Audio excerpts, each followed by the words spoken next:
What do you think of milk and raw milk specifically? I think if you tolerate dairy, I think that, whole milk dairy, raw milk dairy, which can be super controversial, really shouldn't be. Back when I still ate dairy, I loved raw milk cheese. There was this amazing distributor on the East Coast that had this delicious cheddar. Unfortunately, I don't tolerate dairy much anymore.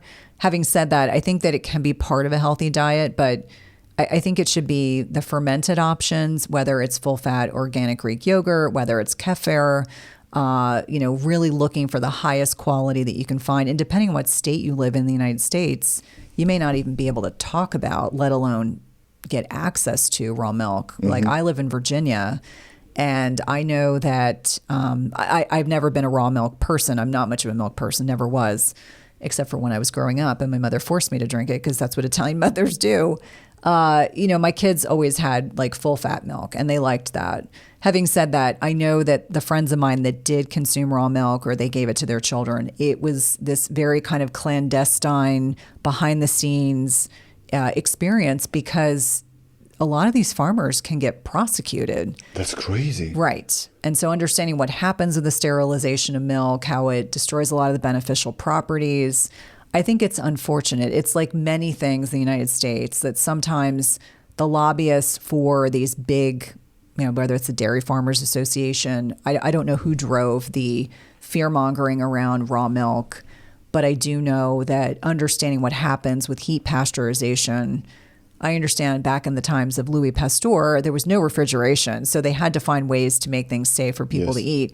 We're not in that stage anymore. And so I think sometimes we get overtly excited, paranoid, et cetera. Like my dogs eat raw meat and we get it from a responsible place and it comes, responsibly. But I remember the first time I told the vet what my dogs ate and my vet said, "Well, aren't you worried about getting salmonella?" And I said, my dogs are so healthy. Like they're so lean and healthy. And even though I have 2 senior dogs, they exercise more than a lot of puppies do. But they're supposed to eat raw meat. It's a dog. And they love it. They love it. I told my husband this was like the greatest decision ever. Other than the fact we don't like having to, portion it out, but I'm like, we do what's best for them. So I think on a lot of different levels, sometimes we get overtly, it's like we want to live in this very sanitized environment and much like people over sanitizing their hands during the pandemic and just feeling fearful about germs. If you look at the research, wearing the gloves, right? It was terrible. Still, I can't tell you how many people on the plane still were wearing masks. Maybe they had been sick, and maybe there's a reason for that. I don't want to pass judgment, but if you look at the research, the kids that are the healthiest are the ones that are playing in the dirt, probably eating the dirt, and the kids that have animals because they're exposed to different microbes, and that helps our gut microbiome. And so I think that we sometimes get caught up in minutia instead of being open-minded. So we used to have a dog in Lithuania. It was Jack Russell's Terrier. And I woke up to this thing. I was feeding the dog with this dog food, and it's mostly made of grains. I was like, wait a minute. A dog eating a grain? They're not supposed to. They're carnivores. Not supposed to eat that. When you give him a bone, he goes like crazy. He likes the bone. Like, why? Because it's natural to him. Remember what I said. Why do these industries... So it's interesting. There's food grade food for humans, and then there's everything else. And the dog kibble in the United States is made from the stuff that we wouldn't give humans. So it's the connective tissue, it's the nose. It's every part of the animal that we ourselves wouldn't eat. And so I actually had a vet on, and she was explaining it's disgusting, the process of how kibble comes about. And she said, if you understand what you're feeding your pet, you'll never want to feed that to them again. And so kibbles, it's not the right ratio of protein to carbohydrate.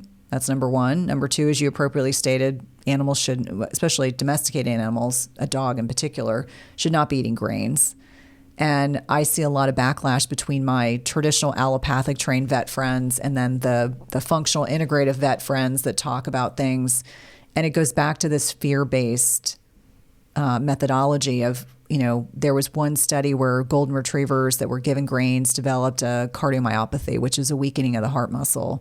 And so then they extrapolated that no one should have, like no dog should be without grains. And so that's where a lot of the rhetoric comes from. And I say all the time, like, I look at how healthy my pets are on these, nutrient dense diets that are full of organ meats. And it's like a salmon, beef.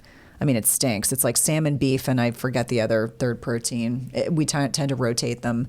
My husband and I laugh at how the dogs eat it like instantaneously, and they're like anxious to get more. Let's get back to milk. So from a philosophical stand of view, so do you think human beings are supposed to drink cow's milk, which is supposed to be for baby cows? Baby cows? And why only cows? Maybe some goat milk, that's it? Not there's a couple things. There's a couple things that have come up in discussions over the years. Number one, in most cultures, after the age of 2, children are not consuming milk. It's less common. We know that there's certain types of cow's milk that is harder to digest. So there are people who are lactose intolerant.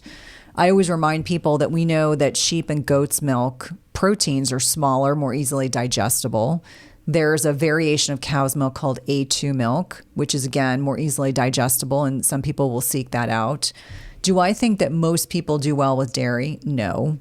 Do I think that many people live a lifetime with digestive issues that they don't attribute to dairy? Yes. But dairy is so ingrained in our culture that I think that has been the hardest thing when I encourage patients to give something up, even more so than gluten. And a lot of it has to do with what goes on in the brain when we consume dairy. It lights up these kind of casomorphine receptors, these opiate receptors in the brain. A lot of people are addicted to dairy. That's crazy to acknowledge. Yes. Addicted to dairy. Addicted to dairy. And so we know, based on research, we can look at the brains of individuals that are consuming dairy products, and we can see it's a pleasure center. It makes sense. Intellectually, it makes sense. Do I think everyone needs to be consuming dairy? No. I think a lot of people just grew up eating a lot of cheese crackers. Remember, it's subsidized by the federal government. That's why we see so much cheese in the processed food industry. I think it's very bio-individual. I personally don't drink milk, and probably haven't since I left for college because it just was never my thing. But if my kids were given the opportunity, they would absolutely drink it. Oh, really? They love cheese. They love ice cream. That's like their treat in life is ice cream, like really good quality ice cream. Yeah, but they like it not because of milk, because of sugar and the additives. That is like their thing. So my kids don't eat a lot of junk, but that is like their thing. And so I'm like, they're super fit, healthy. If they want to have some ice cream once in a while, it's not a big deal. But that is like, if I were to give them options, always drawn to the ice cream. So cow gives a birth to baby cows, and then she has milk. The milk is specifically designed for that baby cow, just like humans do, right? Yep. But you take that milk and you drink it. It makes no sense to me. But what's interesting is it's that milk that's designed for that calf is different than what is put into the milk supply here in the United States, because these cows are given powerful hormones to hyper create more milk, more than they ever would on their own. They're given antibiotics. They, just think about it. If they get mastitis, so anyone that's listening, if you've ever breastfed and you get mastitis, very painful. That cow gets antibiotics, and they're supposed to dump that milk so that you're not exposed to the antibiotics, but I'm sure that doesn't always happen. And so I think that we're forcing animals that would not otherwise create those quantities of milk just to satisfy the desires of individuals in here in the United States in particular. And I don't know. I think that there's some ethical things that go on probably with that as well. But the cow has milk only when it gives birth to a baby cow, right? Well, correct. Unless they're dairy cows, like they're designed to, like, yes, there are cows that will birth a cow and they'll produce milk, but dairy cows are not the same cows as cows that get slaughtered for meat. And so the dairy cows, like, that is like their job to produce dairy, but they give them hormones and stimulants to produce more milk. So it's not like that's what their bodies would be doing naturally. Yes. That volume, it is unnatural. It's kind of a torture to an animal. I'm sure. I mean, having breastfed 2 kids in my life, I can tell you it is a lot of work. It's a lot of work. So imagine like they have multiple udders and they're given these drugs that are going to make them produce more milk than what they would normally. And that's what you're left with. How do you view, for instance, whey protein? It's derived from milk. Correct.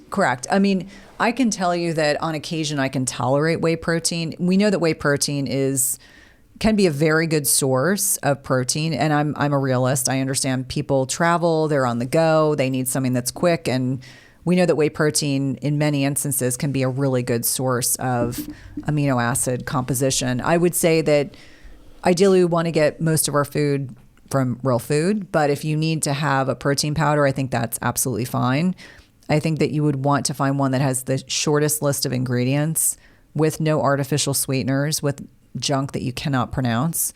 And there are certainly companies that produce whey protein from grass-fed New Zealand cows or high-quality cows, grass-fed, without all the junkified ingredients, but it requires a bit of searching. But I'm a realist. I would be lying if I said to you I didn't believe in the value of some high quality. And again, stressing high quality, not like pea protein, broccoli blend, some of the things that I've seen that kind of make me scratch my head and I wonder where it's derived from. So I want to say 10 years ago, there was this thing with whey protein, then the new product, the beef protein. And I was like, how do they make it? Beef protein? And it wasn't that expensive as a whey protein. So wait a minute. It has to be like 10 times more expensive. And how do you make the beef protein? It tastes like, I don't know. Well, a lot of times they add stevia. And I think that it's, picking your poison. Like if someone were to say to me, I eat a nutrient-dense diet and twice a week I have whey, or 5 times a week I have whey to hit my protein needs, I'm like, that's not a big deal. But if you're eating McDonald's every day and you want to have protein and you want to have whey protein, I would say I'd rather that you have a piece of chicken, or I'd rather you have a piece of fish, or a piece of, I don't know, steak or ground meat. I at least get, or hard-boiled eggs, or an omelet. Something where you're at least getting some real protein in your body.